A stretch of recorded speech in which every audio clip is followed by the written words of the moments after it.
Hello everybody, I'm your host Hal Curtis and I'd like to welcome you to The Space Industry by satsearch, where we share stories about the companies taking us into orbit.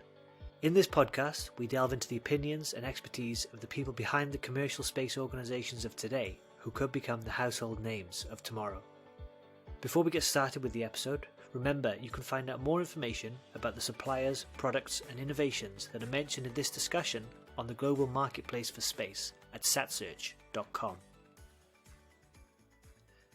Hello and welcome to today's episode.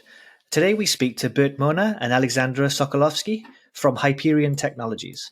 Hyperion is a space company based in the Netherlands in Delft.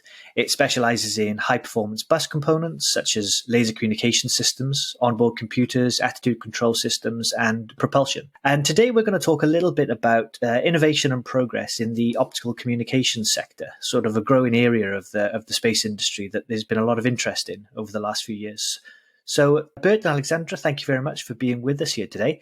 Is there anything you'd like to add to that introduction about yourselves or Hyperion? Well, first of all, thank you very much for inviting us here today. I think it's worthwhile mentioning that Hyperion is also part of a larger space company, ASIC Lightspace. We have been acquired last year and are now part of a larger family building entire satellites, offering space as a service, satellite as a service. So it's a very exciting time, not only because of laser communication, but also because we're growing.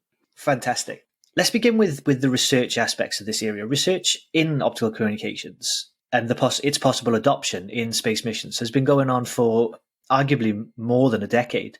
Could you briefly explain the pros and cons of optical communications versus the more traditional RF technologies that we're used to in space missions? I think the main difference between RF and optical communication is that for laser communication, you're not interfering with other transmitters in the neighborhood. And the main difference between not interfering and interfering is that you don't need any licenses for using laser communication. The spectrum is much larger. You can have much larger bit rates. So in the end, the system allows for real large bitrate communications, really be able to provide as much data communication as you would like to have on your satellite, even for small satellites. There's also a very interesting aspect to laser communication because it's also more secure. It has been discussed also for other domains that laser communication is going to be used a lot for like quantum key encryption. And well, it's also quite difficult if you look at it, let's say, very visually to intercept a signal that is being beamed down to your optical ground station, because the beam is so small that if anybody was trying to intercept it, you would be actually able to see that person, which is not the case for RF, where your beam can be kilometers wide. Great. So higher bit rates, more secure systems, and a number of benefits there to the technology. So we're seeing optical communication maturing as a technology, and miniaturization is now enabling its adoption to become, more realistic for smallsat and Cubesat platforms in particular. So considering that Hyperion has been working towards bringing a product called Cubecat as a commercial optical communication solution to the market, could you provide us with a quick overview of what has driven the trend of miniaturization in the area and maturity of the technology so that, it becomes relevant for these smaller form factors? I think it is both the availability of components that are already being used on Earth, and for the rest, it is also mindset. What is really required? And we are specifically looking at small satellites, and that means that we are not looking at terabit per second transmission systems. We are typically looking at bit rates that are in the, say, 1 gigabit per second, 10 gigabit per second, maybe 100 megabit per second range. And that also means that your optomechanical systems can be smaller. You don't need large apertures. On the other hand, you could scale up to say 1020, and it is already so much more than you get with RF communications for small satellites. If you look at S-band that is currently being used on small satellites, you're talking about maybe 1, 2, 4, maybe 10 megabit per second. You're looking at X-band, which goes from, say, 10 megabit per second, maybe 15 megabit per second. We are talking about 1 gigabit per second. So we are orders of magnitude larger. And having that available for small satellites is a great advantage. And again, it is not a terabit per second range for the large satellite, But this is just a size that fits small satellites, both in data rate as well as in volume. If you look at the module that we are currently developing, the Cubecat module, it is about 1U, which means it is 10 by 10 by 10 centimeters in size. Excellent. So you're seeing that innovation really driven by market needs and by the possibilities for future missions and services. Now, one aspect of optical communication systems, I mean, Alexandra, you touched on this, they require more accurate pointing compared to RF technology. And you mentioned that this can actually help in the security of the systems. But do you think that this requirement to enable that more accurate pointing on the satellite could limit the adoption of the commercial market or slow down the adoption, particularly in CubeSats or small sats? Or do you see, more precise ADCS solutions making up for this requirement? Well, let's just say more precision is always nicer. But let's just say that Cubecat has been designed in such a way that it can fly on board of a satellite that, for instance, would have an ADCS on board as we know them today. So that would be absolutely sufficient. We also have an ADCS in-house. We know there are more ADCS systems on the market comparable to the accuracy that we're providing. So these are absolutely sufficient. However, and this is in fact what you pointed out, the accuracy needs to be even better in order to enable that pointing. And for that, what we do on Cubecat, we use this closed loop system and fine steering mirrors on board of the satellite and the communication with the ground station to keep pointing and to basically stay connected. And this is where the accuracy magic happens. On the technology side, you think these potential limits to adoption are being solved, but also there are the environmental considerations to think about as people are developing products and building missions based on this technology. So, for example, are there any studies that you know of, accurate studies, ideally, on the impact of clouds or other disturbances that degrade the performance of optical communications? How do you think this issue could affect the market? Yeah, clouds will definitely have an effect on the ground station. On the other hand, you will not rely only on one ground station. What you can expect is that in the coming years, many ground station providers will not only look into RF ground stations, but will also invest in optical ground stations for various types of laser communication, high data rates, low data rates. There will be more standardization, and I think that this is the moment to really make the step towards larger data rates. And what you also see is CubeSats or small sets get more payloads that provide large data volumes. You need to have that data down. So there is definitely a need for laser communication. So the ground stations will follow. Yeah, I think the demand for ground stations with optical capabilities is growing. So do you think there is also scope for existing facilities to evolve? I think what can be added on the topic of clouds or optical ground stations is that, well, typically wherever you place a ground station, like ground station operators, they usually tend to pick a good spot already, which tends to be cloud-free or relatively dry. So, of course, the operators that are considering adding optical ground stations to their portfolio are aware of that issue. And so I'm not really concerned that there will be suddenly a network of ground stations that will be placed in the, well, not smartest places in the world, are quite the opposite. And we know that there are ground station operators that are considering procuring or buying their own optical ground stations. So this is ongoing. Communications in the Ka band are also emerging as a solution for higher data rate requirements beyond the X band. And you've mentioned that that's a real growing need in the market as the payloads become more complex. So do you believe that this is competing with optical communication solutions, or could the Ka band work complementary to optical? I think both. In the end, all systems are looking into higher data rates. The problems with Ka band are still the same as for other RF communication means, and that means there will be interference. Above that, Ka band is a pretty high frequency. Efficiency of RF transmitters will not be that efficient yet, and I think if you look at laser communication, it is pretty efficient.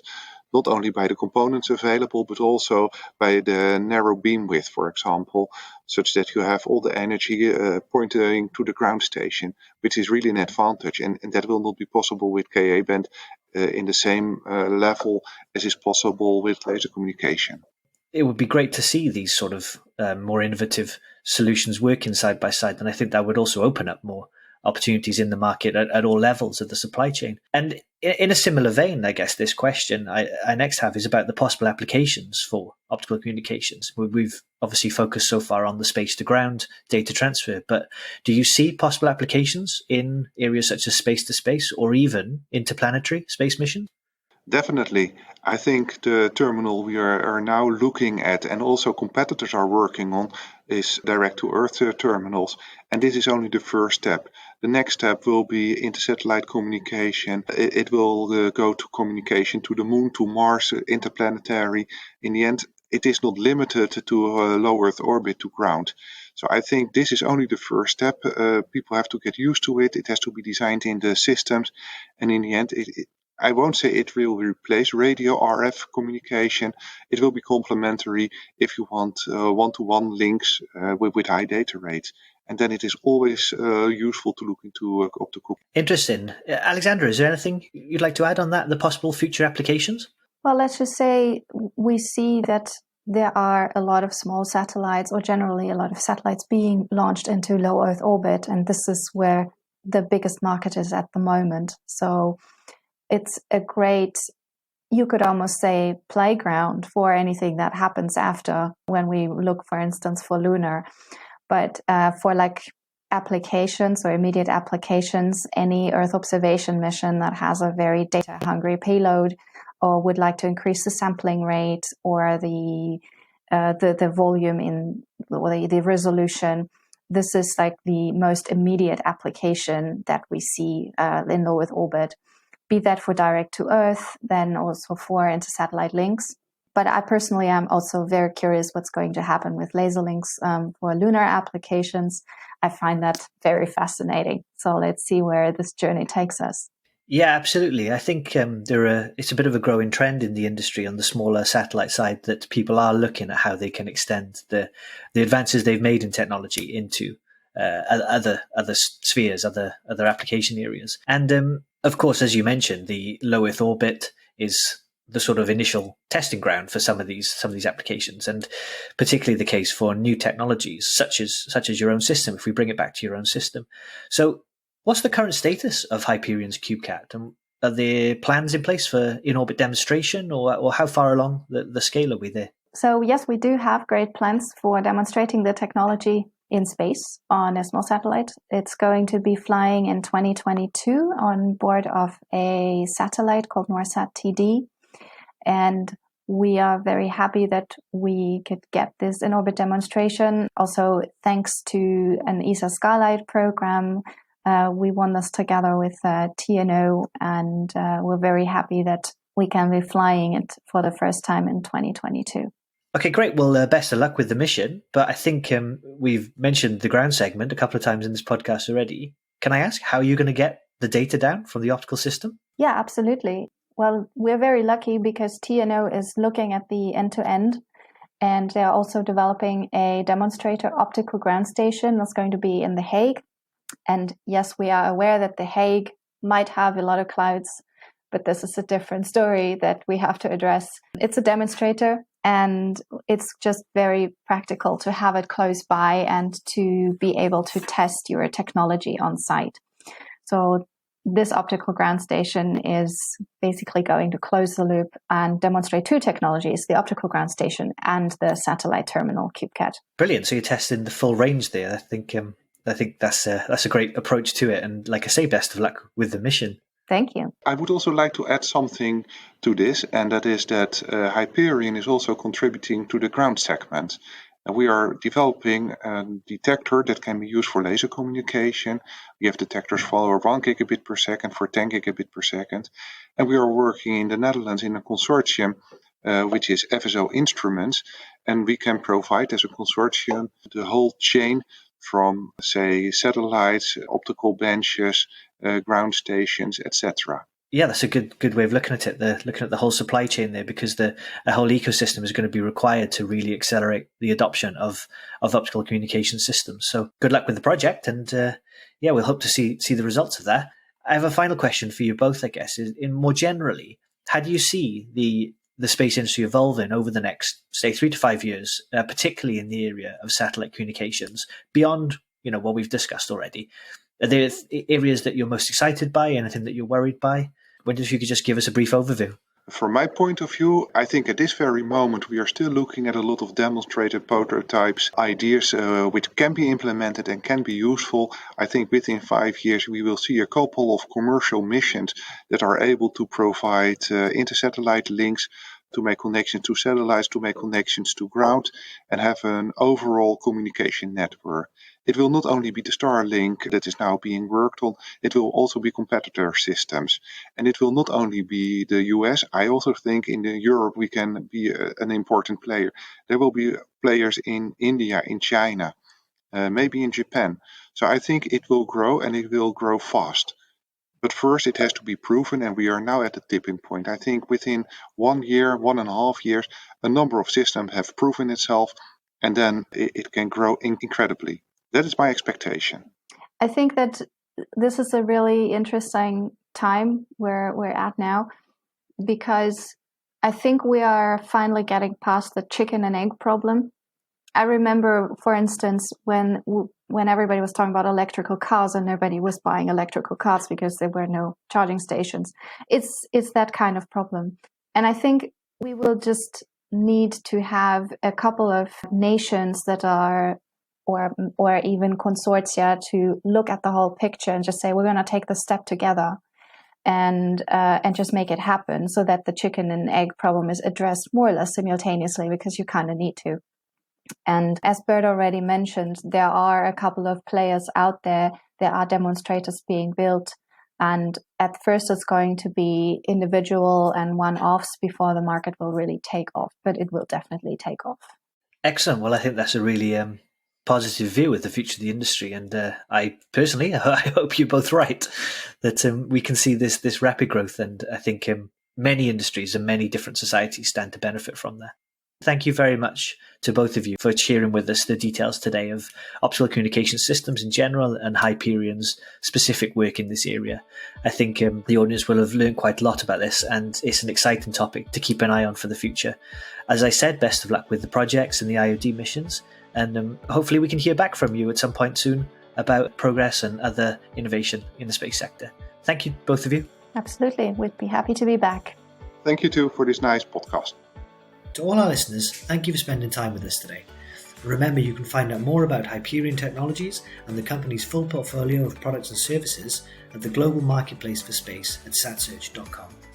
On the platform, you can see technical specifications of hardware and software, download CAD models, datasheets and other resources, and also make requests for quotes, introductions to companies, or assistance with trade studies and procurement. Thank you for listening to this episode of The Space Industry by SatSearch.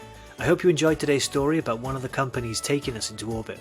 We'll be back soon with more in-depth, behind-the-scenes insights from private space businesses. In the meantime, you can go to satsearch.com for more information on the space industry today, or find us on social media if you have any questions or comments. To stay up to date, please subscribe to our weekly newsletter, and you can also get each podcast on demand on iTunes, Spotify, the Google Play Store, or whichever podcast service you typically use.